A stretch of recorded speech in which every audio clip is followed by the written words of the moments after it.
চিন্টু বলল, মা চলো মুকুল বস মাতাজি মর্নিং ওয়াক করতে যাই।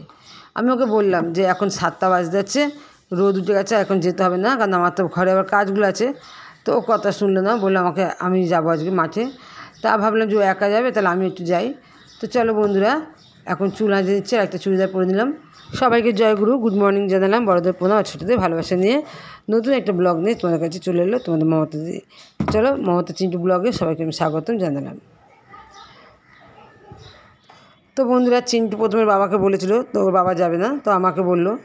আমার প্রথমে একটু মানে হচ্ছিলো, অসুবিধা হচ্ছিলো যেতে, কেন বলে তো যেহেতু বাড়ির কাজগুলো আছে, তা ভাবলাম সে আবার একা যাবে। আর কী বলতো, ছেলে মেয়েদের ভালো পথ দেখানো মানে সে প্রথম উদ্দেশ্য থাকে মায়ের, তাই না? মায়ের দায়িত্ব কর্তব্যের মধ্যে পড়ে যাচ্ছে। তো চলো এখন বেরিয়ে পড়লাম। আর দেখো, তোমার সঙ্গে কথা বলতে বলতে চলে এলাম মুকুল বস মাঠের কাছে। তো চিন্টু একটু আগেই চলে এসে তো দৌড়াদৌড়ি আরম্ভ করে দিয়েছে। আর দেখো, এখন হচ্ছে যেহেতু 7টার কাছাকাছি, তবু মাঠে অনেক লোকই আছে। আর এখানে না আরও অনেক ভোর থেকে লোক আসে, যেটা শুনেছি, কারণ আমার ননদও মাঝে মাঝে আসে মর্নিং ওয়াক করতে। তো ওই জন্যে ওই বলতো যে বৌদি এই সময় লোক বেশ ভালো আছে, এবং আমি নিজেও দেখেছি যখন চিন্টুকে স্কুলে দিতে আসতাম তখন দেখতাম বেশ ভালোই মাঠে লোক থাকতো। আর এখন যেহেতু গরম পড়েছে, মানুষের অফিস কাছারি আছে, তো মানুষ এখন তো আর আগের মতো টাইম দিতে পারছে না, তো এখন একটু কম লোক আছে, তবু অনেক লোকই আছে দেখলাম। আর ওই যে নীল রঙের বিল্ডিংটা দেখছো, ওইটা হচ্ছে চিন্টুদের হাই স্কুল। এখন চিন্টু এই স্কুলটার মধ্যে পড়ে। তো বন্ধুরা দেখো, আমাদের জীবনে বাঁচতে গেলে ভালোভাবে, কিন্তু তাহলে আমাদের শরীর স্বাস্থ্যকে আগে ঠিক মতো রাখতে হবে, তাই না? আগে হচ্ছে শরীর স্বাস্থ্য ঠিক থাকলে তোমার সব ঠিক থাকবে। কারণ বলে একটা বাংলার কথা আছে না, স্বাস্থ্যই সম্পদ। তো বন্ধুরা, আমরা শরীরটা ফিটনেস রাখতে চাই, তাহলে কিন্তু আমাদের এই এক্সারসাইজগুলো করতেই হবে। আমরা যে সমস্ত বাড়িতে কাজ করি সেইগুলো দিয়ে কিন্তু সব কিছু হয় না, যা কাজ করছি সেগুলো দিয়ে কিন্তু পুরোপুরি আমাদের আর কি সেই ফিটনেসটা আসে না। তো আমাদের তার জন্যে একটু সময় বার করে সংসারের কাজের মাঝখানে, বা আমরা যে অফিসে যাচ্ছি তার মাঝখানে, যে যেখান দিয়ে যেমন হোক লেখাপড়া করছি তার মাঝখানে হলে একটু অন্তত আমাদের নানা রকম এক্সারসাইজগুলো আছে সেগুলো আমাদের করে নিতে হয়। তো বন্ধুরা, আমাদের যে দেহটা, এই দেহটাতে একটা কতগুলো মাংসপেশি দিয়ে, তারপর তোমার হাড় দিয়ে সৃষ্টি, তাই না? আর দেখো, এই যে হাড়গুলো আমাদের আছে সেগুলো হচ্ছে জয়েন্ট, যে জয়েন্টের যে জায়গাটা বা অস্থিসন্ধির জায়গাটা, ওগুলো ঠিক যদি রাখতে চাই, বা ওগুলো যদি গতিশীল রাখতে চাই বা সচল রাখতে চাই, তার জন্য কিন্তু আমাকে নিয়মিত একটা এক্সারসাইজের মধ্যে থাকতে হবে।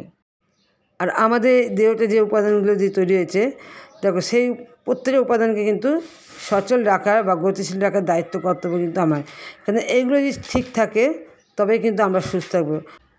আর এইগুলো যদি একটা আমাদের অচল হয়ে পড়ে, তো আমাদের দেহে অর্থাৎ আমার শরীরে নানা রকম রোগ দেখা দেয়। তো বন্ধুরা দেখো, আমরা শরীরটাকে ফিটনেস রাখার জন্য কেউ আমরা জিমে ভর্তি হচ্ছি, কেউ আমরা সাঁতারে ভর্তি হচ্ছে, বা নাচের মধ্যে ভর্তি হচ্ছি, বা নানা রকম আসন করছি। কোনো কোনো সংস্থায় আমরা দেখছি যে আশ্রমে বা যে কোনো মন্দিরে দেখবে এখন হচ্ছে এইসব আর কি যোগাসন হচ্ছে, হ্যাঁ, এইগুলো সব কিছু করানো হচ্ছে। তা আমরা তার মধ্যে ফ্রি হ্যান্ড এক্সারসাইজ যেটা বলছে, এটাও আমরা কিন্তু করতে পারি। দেখো, সবসময় আমরা যে জিমে যাবো, তার জন্য একটা পয়সার দরকার, তার জন্য সময়ের দরকার। তা আমরা এগুলো ভেবে আমরা সবসময় কিন্তু জিমে যেতে পারি না।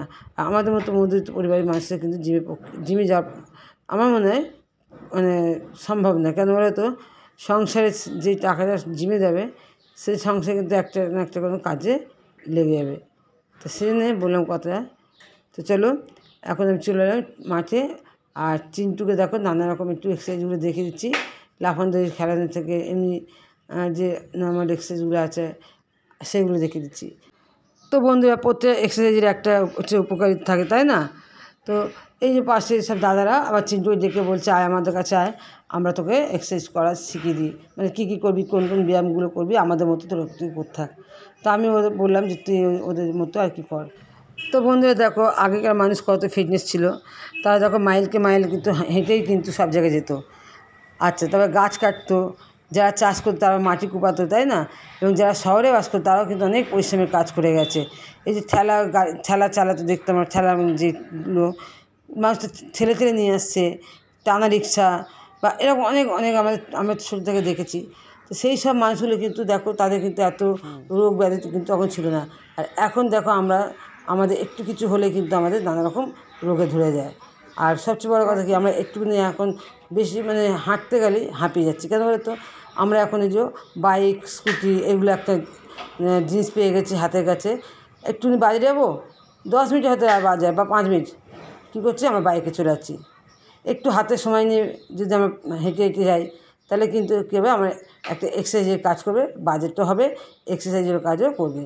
তা আমরা 24 ঘন্টার মধ্যে কিন্তু 24 ঘন্টা বেশিরভাগটাই আমরা কিন্তু এই বাইকটি ইউজ করছি। এরপর কী বলতো, আমরা যে এখন খাবার দাবার খাই, অতিরিক্ত তেল মশলা খাবার খাচ্ছি, কিন্তু অতিরিক্ত চর্বিযুক্ত খাবার খাচ্ছি, তাই না, ফাস্টফুড খাবারগুলো খাচ্ছি। এর ফলে কী হচ্ছে, আমার শরীরের ভেতরে কিন্তু তেল মশলা জমে জমে চর্বি সৃষ্টি হচ্ছে। তার ফলে আমাদের কী হচ্ছে, আমার যে কাজ করার ক্ষমতাটা, গতিটা, সেটা কিন্তু কমে যাচ্ছে। আমাদের মধ্যে একটা ক্লান্তি ভাব আসছে, কুড়েমি ভাব আসছে। তো সেই জন্য আমার কী হচ্ছে, আমার 10 মিনিটের কাজটা সেখানে 10 ঘন্টা লাগিয়ে দিচ্ছি করতে। আর আবার দেখো, আমরা এখন হচ্ছে কী বলতো, শরীরটাকে অতিরিক্ত আর কি তোমার বিশ্রাম দিই। মানে কি, দেখো, আমরা যত না কাজ করছি তার থেকে বেশি বিশ্রাম নিচ্ছি, শুয়ে বসে সময় কাটাচ্ছি।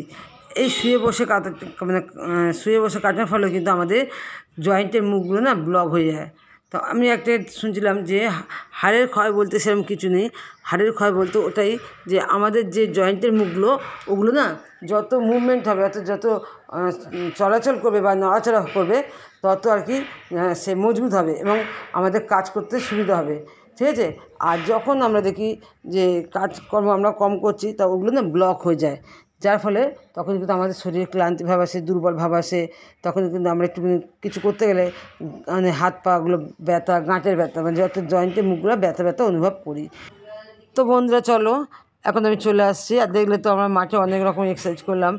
লাফান্দড়িটা নিয়ে গেছিলাম, লাফান্দড়ি আর কি লাফালাম, তারপর একটু হালকা ফুলকা এক্সারসাইজ করলাম। চিন্টুকে বললাম কর, তো চিন্টু বলছে মা কালকে আবার আসবে। তো বন্ধু দেখো, সত্যি কথা কী হতো, এই রেগুলার তো এইখানটা আসা সম্ভব হবে না, কেন এখানে আসতে হলে বলে হাতে একটু সময় নিয়ে আসতে হবে।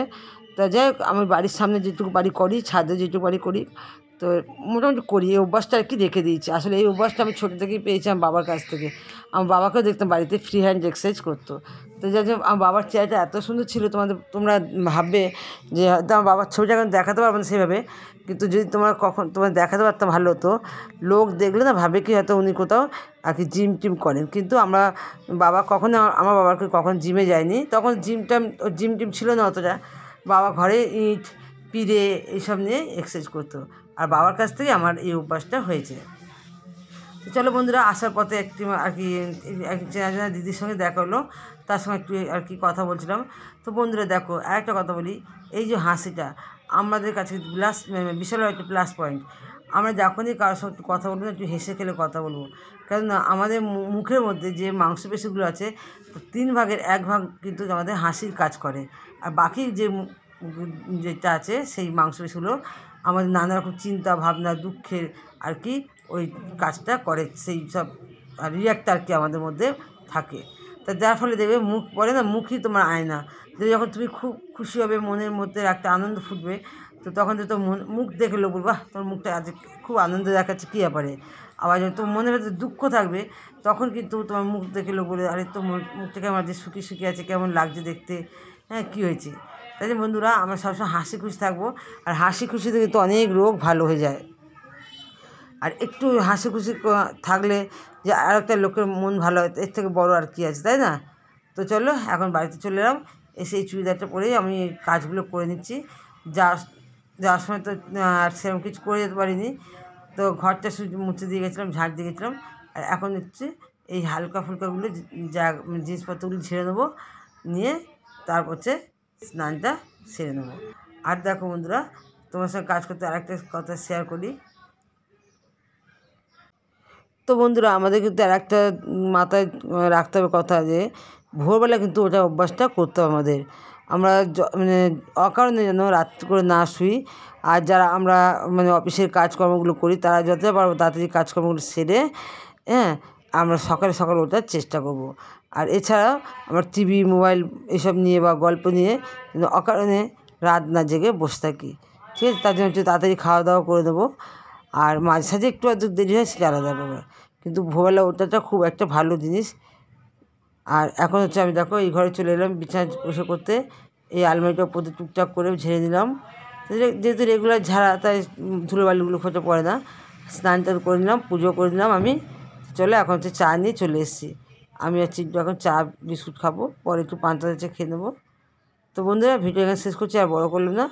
ভালো থেকে সুস্থ সবাই, আবার দেখা হবে অন্য কোনো ভিডিওতে।